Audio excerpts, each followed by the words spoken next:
Hello बच्चों, आज हम स्टार्ट करेंगे फर्स्ट ईयर केमिस्ट्री का पहला चैप्टर, जिसका पहला पहला हमारा टॉपिक है आइसोटोप्स। तो चलिए लेक्चर को स्टार्ट करते हैं। उठा लें कॉपी और पेन और स्टार्ट कर दें नोट्स बनाना। तो आइसोटोप्स को हम स्टार्ट करते हैं। सबसे पहले हम आइसोटोप्स की हिस्ट्री को देखेंगे, फिर इसकी एग्जाम्पल देखेंगे, फिर इसकी हम रिलेटिव अबंडेंस को देखेंगे। अगर हम आइसोटोप्स की हिस्ट्री की बात करें,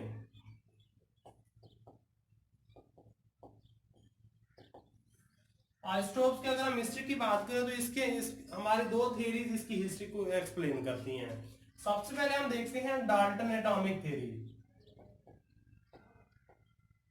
डाल्टन एटॉमिक थ्योरी, डाल्टन ने क्या किया था, एलिमेंट्स को स्टडी किया था। उसके बाद उसने अपनी उसकी थ्योरी पेश की थी। उस थ्योरी के अकॉर्डिंग कोई भी हमारे पास एलिमेंट है, कोई भी हमारे पास एलिमेंट है, उस एलिमेंट की क्या होते हैं, हमारे पास एटम्स होते हैं, डिफरेंट एटम्स होते हैं। अब इन एटम्स की क्या होते हैं, उसने कहा था कि जितने भी एलिमेंट एटम्स हों एक एलिमेंट के, उनका जो एटॉमिक नंबर है और उनका जो एटॉमिक मास है,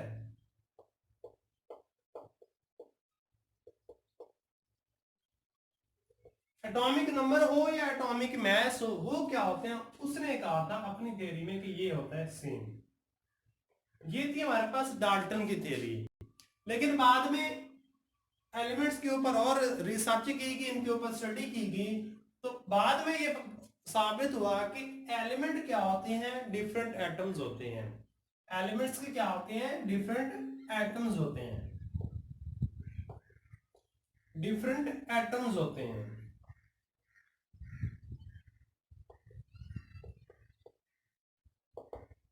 अब उन डिफरेंट एटम्स में इस बाद वाली स्टडी ने ये शो किया कि उनके क्या होते हैं, एटॉमिक नंबर तो सेम होते हैं, लेकिन जो एटॉमिक मास होती हैं वो डिफरेंट होती हैं।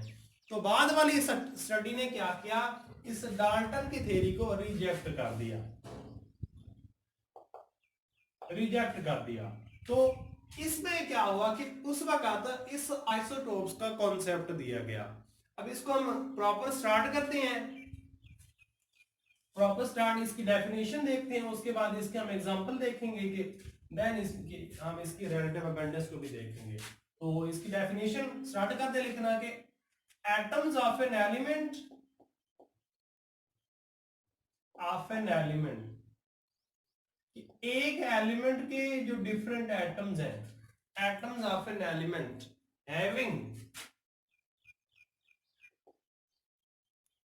Same atomic number, atomic number but different atomic message. कोई भी हमारे पास एलिमेंट है, उसके जो एटम्स हैं उनका जब एटॉमिक नंबर क्या हो, सेम हो, लेकिन एटॉमिक मैसेज डिफरेंट हो, इन एटम्स को कहते हैं हम आइसोटोप्स। एटॉमिक नंबर सेम हो बट एटॉमिक मैसेज चेंज हो रहे हो, इन एलिमेंट के एटम्स को हम कहते हैं आइसोटोप्स। इसी डेफिनेशन को हम मजीद एक्सप्लेन करते हैं। मजीद को जिस तरह से करते हैं वो ये है कि हमारे पास के अगर एटॉमिक नंबर सेम हो, एटॉमिक मास सेम हो, डिफरेंट हो, तो क्या होता है कि जब एटॉमिक नंबर सेम हो, तो एटॉमिक नंबर जब सेम हो तो क्या होगा कि इनकी जो केमिकल प्रॉपर्टीज है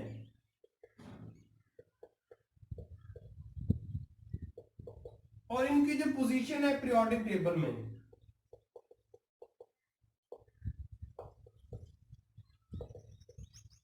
पीरियोडिक टेबल में वो भी क्या होगी, सेम होगी। एटॉमिक नंबर सेम होने की वजह से इनकी केमिकल प्रॉपर्टीज, इनकी position in periodic table same होगी। अगर एटॉमिक मास क्या हो, डिफरेंट हो, एटॉमिक मास पे सिर्फ और सिर्फ डिपेंड करती हैं फिजिकल प्रॉपर्टीज इनकी। जब एटॉमिक मास डिफरेंट होगा तो इनकी जो फिजिकल प्रॉपर्टीज हैं वो भी चेंज होती जाएंगी, फिजिकल प्रॉपर्टीज भी चेंज होंगी। ये थी इसकी डेफिनेशन, और इसकी डेफिनेशन का थोड़ा सा कॉन्सेप्ट था। अब इसको हम अगर हम देखें आइसोटोप्स का जो कॉन्सेप्ट है, ये सबसे पहले हमें दिया था सोडे ने।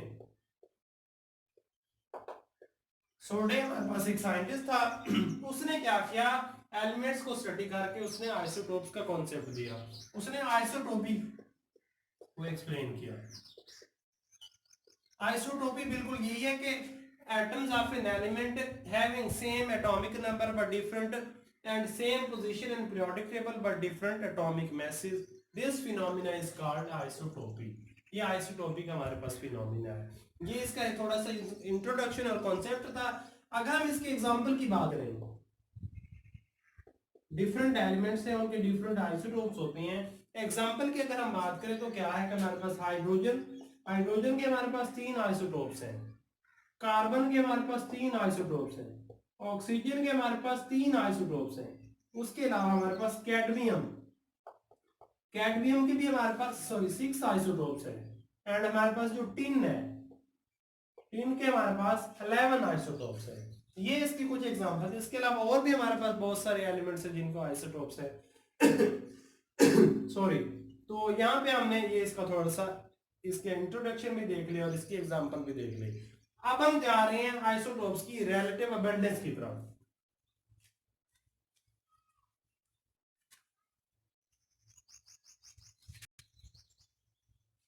रिलेटिव अबंडेंस क्या होती है?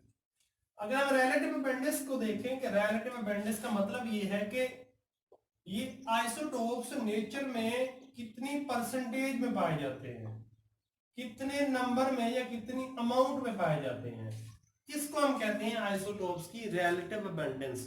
तो जो रिलेटिव अबंडेंस है इसको हम फाइंड करते हैं एक मेथड के थ्रू जिसे हम कहते हैं मास स्पेक्ट्रोमीटर। हमारा जो नेक्स्ट लेक्चर होगा वो मास स्पेक्ट्रोमीटर पे होगा। मास स्पेक्ट्रोमीटर की एक हमारे पास इंस्ट्रूमेंट है, उसको यूज करते हुए हम इनकी रिलेटिव अबंडेंस को फाइंड करते हैं। तो मास स्पेक्ट्रोमीटर हमें बताता है कि कौन सा एलिमेंट के आइसोटोप्स जो है वो नेचर में ज्यादा पाए जाते हैं। इसके अलावा ये थी इसकी थोड़ी सी रिलेटिव अबंडेंस। अब उसके अलावा हम देखते हैं, अगर हम इनके नंबर की बात करें, आइसोटोप्स के नंबर की, तो नेचर के अंदर जो हमारे पास स्टेबल टोटल आइसोटोप्स हैं, स्टेबल जो आइसोटोप्स हैं वो है टोटल 280 आइसोटोप्स हैं। ये स्टेबल, ये नेचुरल आइसोटोप्स है। इन 280 आइसोटोप्स में से 40 आइसोटोप्स ऐसे हैं जो रेडियो एक्टिव है। रेडियो एक्टिव आइसोटोप्स ऐसे हैं जो भी क्या करते हैं, रेडिएशंस को इमिट करते हैं। ये हमारे पास क्या है, रेडियो एक्टिव आइसोटोप्स हैं इन 280 में से। उसके अलावा ये जो 280 स्टेबल आइसोटोप्स हैं, इन 280 में से 154 आइसोटोप्स ऐसे हैं जिनका जो एटॉमिक नंबर एंड जो एटॉमिक मास है वो क्या होता है, इवन में होता है, जुफ्त में होता है, इवन में होता है, 2 4 6 8 इस तरह होता है। ये है हमारे पास 154। उसके अलावा हम बात करते हैं कि अगर हम बात करें कि कुछ एलिमेंट्स ऐसे होते हैं जिनका जो एटॉमिक नंबर है वो ऑड होता है और कुछ का इवन होता है। अगर एलिमेंट्स का एटॉमिक नंबर ऑड हो तो फिर क्या होता है, तो देखने में आया है, स्टडी ने ये शो किया है कि अगर जो एलिमेंट्स हैं उनका जो एटॉमिक नंबर ऑड हो तो फिर होता है कि इनके जो आइसोटोप्स होते हैं वो होते हैं नेवर मोर देन 2 आइसोटोप्स। ऐसे एलिमेंट जिनका जो एटॉमिक नंबर क्या ऑड हो, उनके आइसोटोप्स 2 से ज्यादा कभी नहीं होते, 2 होते हैं या 2 से कम होते हैं। इसमें भी एक एक्सेप्शन मैं आपको बताता चलूं, ये याद रखने वाली बात है, ये बुक में नहीं है। एक्सेप्शन है हमारे पास हाइड्रोजन। हाइड्रोजन का एटॉमिक नंबर 1 है, जुफ्त है, एटॉमिक नंबर 1 है, लेकिन क्या होता है कि इसमें इसके जो आइसोटोप्स है वो क्या है, 3 है। तो ये हमारे पास। उसके अलावा अगर जो एटॉमिक नंबर है वो इवन हो, इवन एटॉमिक नंबर हो, ऐसे एलिमेंट जिनका एटॉमिक नंबर इवन में हो तो फिर होता है कि ये बहुत ज्यादा अबंडेंट में है, नेचर में बहुत ज्यादा तादाद में पाए जाते हैं जिनका एटॉमिक नंबर इवन में हो। इवन में भी अगर हम बात करें, इवन में ये शो होता है कि जिनका एटॉमिक नंबर, एलिमेंट का एटॉमिक नंबर मल्टीपल ऑफ 4 हो, मल्टीपल ऑफ 4 हो, तो वो क्या करती हैं, वो मिलके इस अर्थ क्रस्ट का राउंड अबाउट 50% बनाते हैं, इस अर्थ क्रस्ट का 50% बनाते हैं।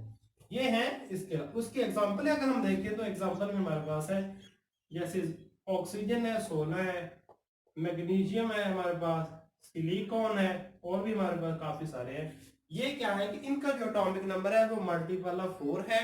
तो ये क्या करते हैं, इस नेचर का ये आइसोटोप्स 50% बनाते हैं। उसके अलावा इन नेचुरल आइसोटोप्स के अलावा बहुत सारे ऐसे आइसोटोप्स हैं जिनको हमने लेबोरेटरी के अंदर तैयार किया है। उनकी तादाद हमारे पास है, वो अनस्टेबल आइसोटोप्स है, उनकी तादाद है हमारे पास 300। इनको हमने एक मेथड के थ्रू तैयार किया जिसे हम कहते हैं आर्टिफिशियल डिसइंटीग्रेशन।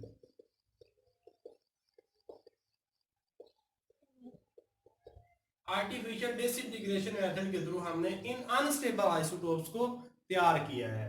ये था आइसोटोप्स का आज का हमारा कॉन्सेप्ट। अब इसमें से मैं आपको बताता चलूं जो बहुत ज्यादा इंपॉर्टेंट है, वो ये है कि इसमें जो शॉर्ट क्वेश्चन कैसे आते हैं, लॉन्ग क्वेश्चन कैसे आते हैं और एमसीक्यूज कैसे आते हैं। ये एमसीक्यूज और शॉर्ट के लिहाज से भी अहम है और लॉन्ग भी कभी कभी आ जाता है।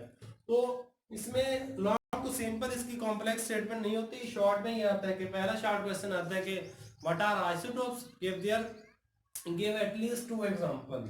उसके बाद आता है कि what is isotopy, who discovered it, isotopy क्या है, किसने इसको डिस्कवर किया था। उसके बाद वो कहता है कि why isotopes have same chemical properties but different physical properties. ये पूछता है, ये भी पूछ लेता है कि why isotopes have same position in periodic table. ये एक क्वेश्चन आ जाता है। देन वो पूछता है कि give the relative abundance of isotopes. इस तरह से इसमें से शॉर्ट क्वेश्चन आती है। ऑब्जेक्टिव के लिहाज से भी ये बहुत ज्यादा अहम है। इसमें से ऑब्जेक्टिव एक अहम आती है, वो ये आती है कि क्या जो आइसोटोप्स हैं उनका जो proton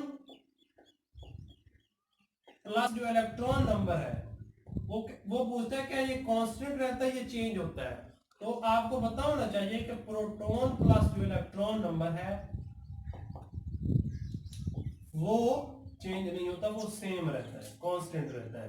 proton plus electron number इसका आइसोटोप्स का चेंज नहीं होता, सिर्फ और सिर्फ एटॉमिक मैसेज चेंज होते हैं। तो ये हमारा आइसोटोप्स का कॉन्सेप्ट था। लेक्चर यहाँ पे एंड होता है।